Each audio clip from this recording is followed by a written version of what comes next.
Hi friends, இன்றைக்கு ஒரு அழகான வார்த்தை பெர்ஸ்பெக்டிவ். ஸ்பெல்லிங் டிஸ்பிளே ஆகும் பார்த்துக்கோங்க. பெர்ஸ்பெக்டிவ் அப்படின்னா கண்ணோட்டம் அப்படின்னு சொல்கிறாங்க இல்லையா, அதுதான். உன்னோடைய பெர்ஸ்பெக்டிவில் இந்த விஷயத்தை நீ எப்படி பார்க்குற அப்படின்னு கேட்குறாங்க இல்லையா. உன்னோடைய கண்ணோட்டத்தில் இந்த விஷயத்தை நீ எப்படி பார்க்குற, எப்படி எடுத்துக்கிற அப்படின்னு கேட்குறாங்க இல்லையா.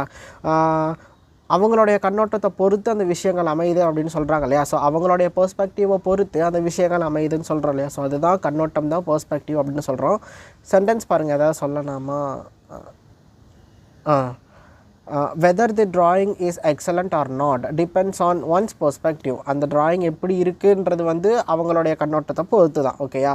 whether the drawing is excellent or not depends on one's perspective. ஓகேயா. ஸோ பெர்ஸ்பெக்டிவ் வச்சு ஒரு சென்டென்ஸ் போடுங்க. ஓகேயா. பாய். சென்டென்ஸ் போடுங்க, அப்போ தான் மறக்காமல் இருக்கும். சரியா. அப்போ தான் இந்த பெர்ஸ்பெக்டிவ்னா கண்ணோட்டம் அப்படின்றது மறக்காமல் இருக்கும். தெரிஞ்சிருந்துச்சுன்னா ஓகே, தெரியாதவங்க கற்றுக்கோங்க. வேர்ட்ஸ் கற்றுக்கணுன்னா சப்ஸ்கிரைப் பண்ணி வச்சுக்கோங்க. சீக்கிரம் சப்ஸ்கிரைப் பண்ணுங்கப்பா, ஏறவே மாட்டேங்குது.